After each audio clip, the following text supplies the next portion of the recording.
Hi, I'm David. And today we're going to look at this problem. We're given the equation y equals x squared plus 2 over the closed interval from 0 to 1, and we're asked to use the limit process to try to find the area under the curve. Okay, so what does that mean? Well, in your book there's an equation that looks like this.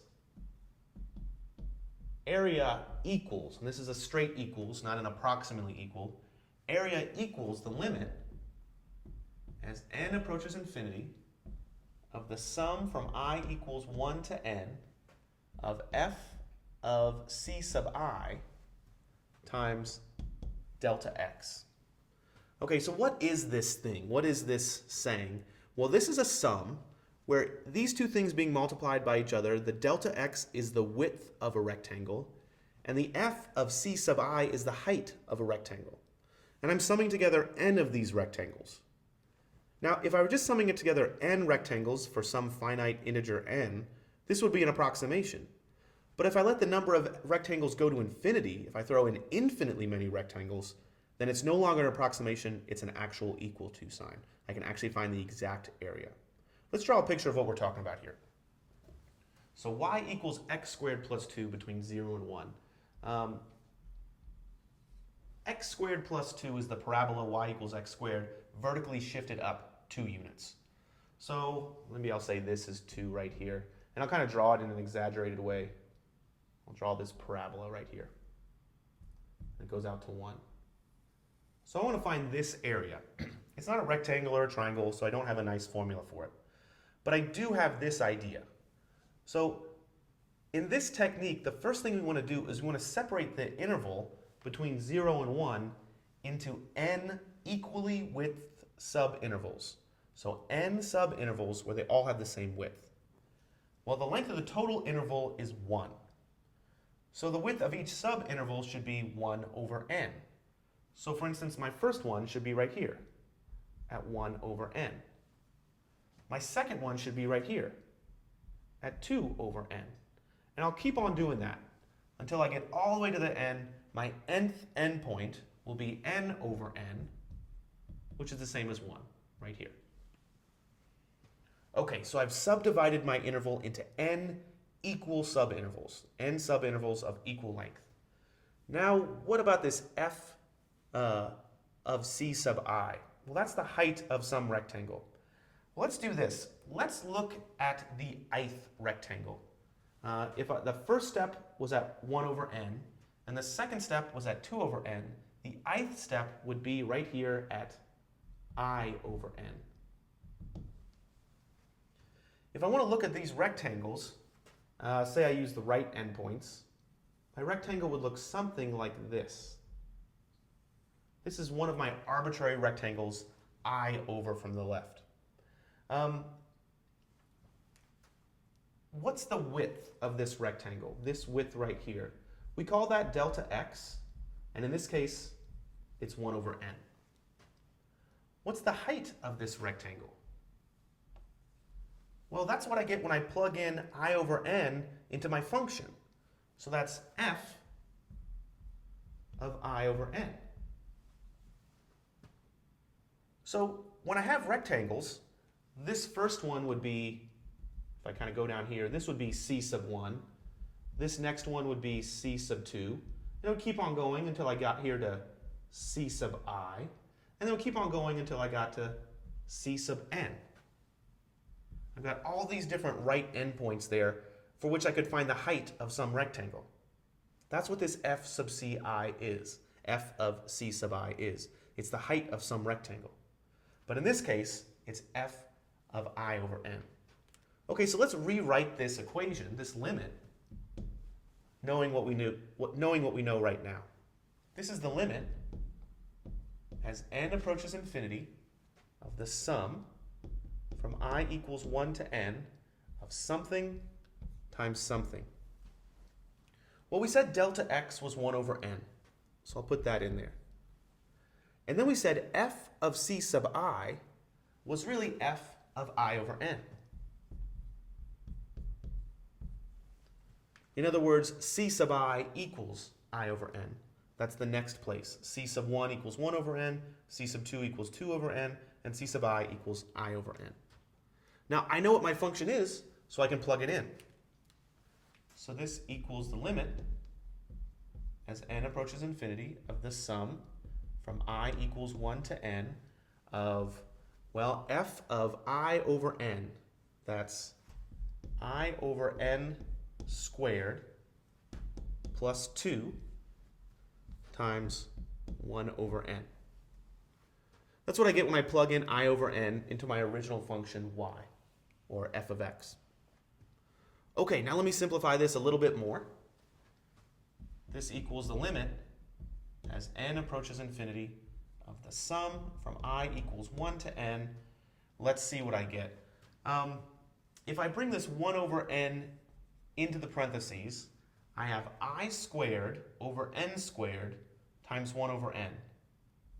That's I squared over n cubed. If I bring it into the 2, I have 2 times 1 over n, which is 2 over n.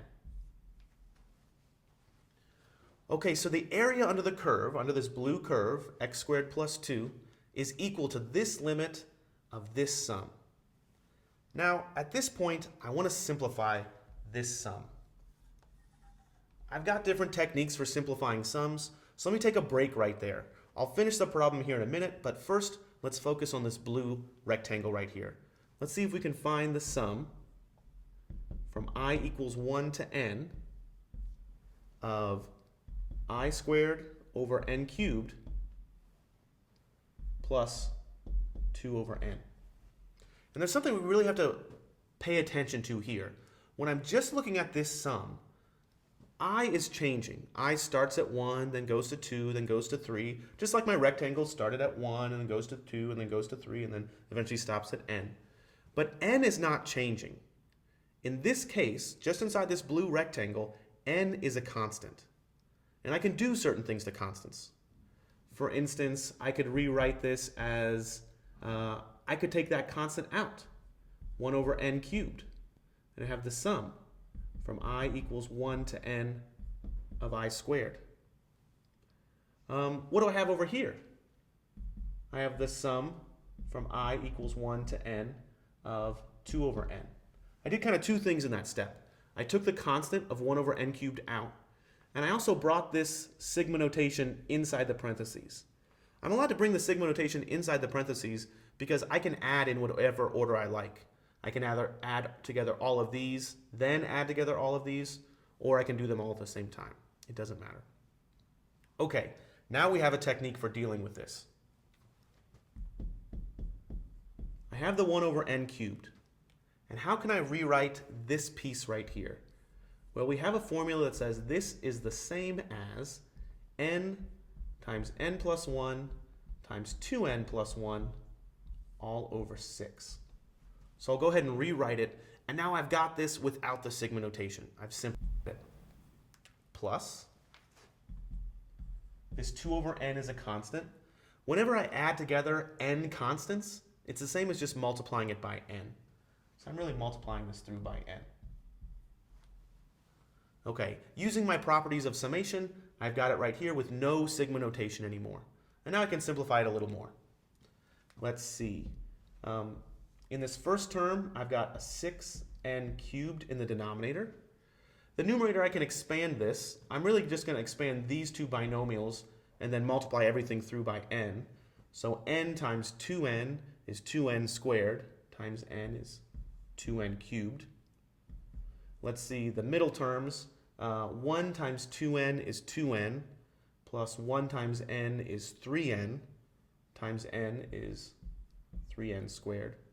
And the last term, 1 times 1 is 1, times n is n. So I've got that rational function.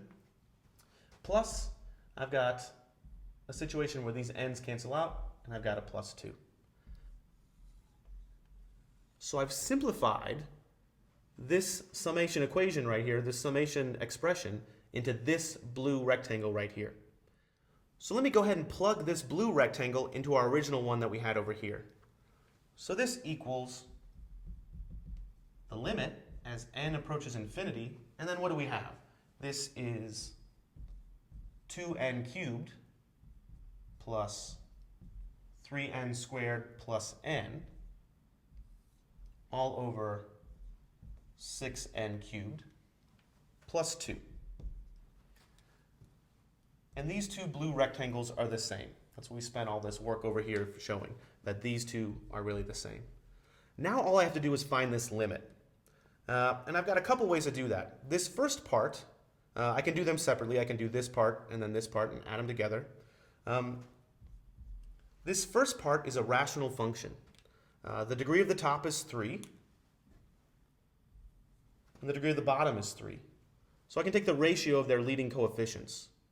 So this limit as n approaches infinity is just 2 over 6.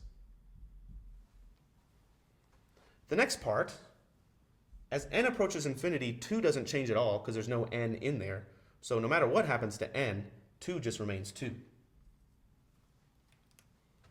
And finally, if I add 2/6 or 1/3 plus 2, 2 plus 1/3 is 7/3. And that's the answer. So this limit, summing up together infinitely many of these rectangles, is 7/3. The area under this curve, x squared plus 2, from x equals 0 to x equals 1, is 7/3. Now there's something to pay attention to. So first of all, we have the correct answer. We could stop there. But we should notice something. This 2 kind of follows through the problem. And you could trail it back all the way back up to here. What was that 2? That 2 was a vertical shift. It took the original graph, x squared, and just shifted it up by 2. Well, what does that mean graphically? Well, if I drew a line right here, this rectangle has a base of 1 and a height of 2, so this area right here equals exactly 2. That means that this other piece right here, this 2/6 or the 1/3, that's the area right here. So by doing this problem, I could see that if I just did the area under the curve of x squared from 0 to 1 without going x squared plus 2, that area would be 1/3. But by adding on the 2, I'm just really including this rectangle of area 2, and therefore the area is 2 plus 1/3, or 7/3. Thanks for watching.